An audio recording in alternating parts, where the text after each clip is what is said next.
একটি গণভোটের মাধ্যমে 70% মানুষ যারা ভোট দিলেন সংস্কারের পক্ষে, কিন্তু আপনাদের উপেক্ষা করে, আপনাদের রায় উপেক্ষা করে যেই সরকার এই গণভোটটাকে অবৈধ বলছে, তাদের প্রত্যাখ্যান করার এখন সময় এসেছে এবং জনগণের রায় আমরা পারবো এবং বাস্তবায়ন করতে হবে। 11 দলীয় জোটের এই নির্বাচনী ঐক্যের আজকের এই সভা থেকে আমরা এই বার্তা দিতে চাই যে এই গণ অভ্যুত্থানের মাধ্যমে 5 আগস্ট পরবর্তী সময় আমরা দেখিয়েছি যে সাধারণ জনগণের রায় একটা সরকারকে পতন করতে পারে। সুতরাং এই জায়গা থেকে আমরা এই বার্তা দিতে চাই, এই সংস্কারের বিরুদ্ধে যারা দাঁড়াবে, বাংলাদেশের এই কাঠামোগত সংস্কারের বিরুদ্ধে যারা দাঁড়াবে, যারা প্রাতিষ্ঠানিক দলীয়করণের পক্ষে কথা বলবে, যারা ঢাকা বিশ্ববিদ্যালয় থেকে বাংলাদেশের প্রতিটি বিশ্ববিদ্যালয়ের ভিসি দলীয় ভিসি নিয়োগ করবে, যারা বাংলাদেশ ব্যাংকের গভর্নর নিজের দলের লোকটাকে নিয়োগ করবে এবং এভাবে প্রতিটি ক্ষেত্রে দলীয়করণ করবে, এই ধরনের রাজনীতি আমরা এই বাংলাদেশে আর চাই না।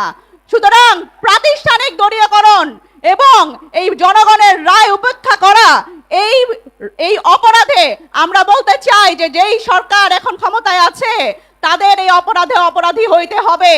এবং এই প্রথম দিন আমরা দেখলাম যে যেখানে গণভোটের এই রায়ের প্রতি সম্মান রেখে আমরা ভেবেছিলাম যে তারা সংবিধান সংস্কার পরিষদে শপথ গ্রহণ করবে, কিন্তু তারা করে নাই। তারা প্রথমবারের মতো জনগণের সাথে প্রতারণা করেছে। সুতরাং জনগণ সেইটা ভুলে যাবে না। এত সহজে আমরা গণ অভ্যুত্থান ভুলি নাই।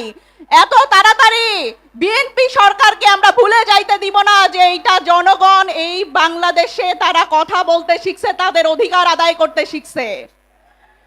আমি শেষ কথা বলতে চাই যে এই রাজশাহীর যে পদ্মার পানি শুকায় যাইতেছে, এরকম আমাদের যে নদীগুলা শুকায় যাচ্ছে, সুতরাং পদ্মার পানির হিস্সা নিয়ে বাংলাদেশের মানুষ কথা বলবে, রাজশাহীর জনগণ গর্জে উঠবে এবং এই প্রতিবেশী দেশ বন্ধু রাষ্ট্র বলে বলে যে কুসুম কুসুম সম্পর্ক তৈরি করার চেষ্টা করা হচ্ছে, বিএনপি সরকারের মধ্যে আমরা যে কুসুম কুসুম বন্ধুত্ব দেখতেছি, এইটা কিন্তু আমরা জানি, আমরা জনগণ সবাই ঐক্যবদ্ধভাবে আমরা এইটা রুখে দিব যদি আমরা পানির হিস্সা না পাই।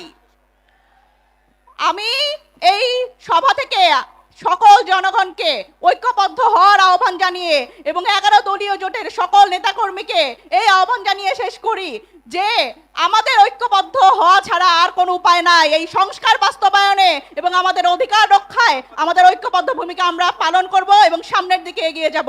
ইনকিলাব, ইনকিলাব।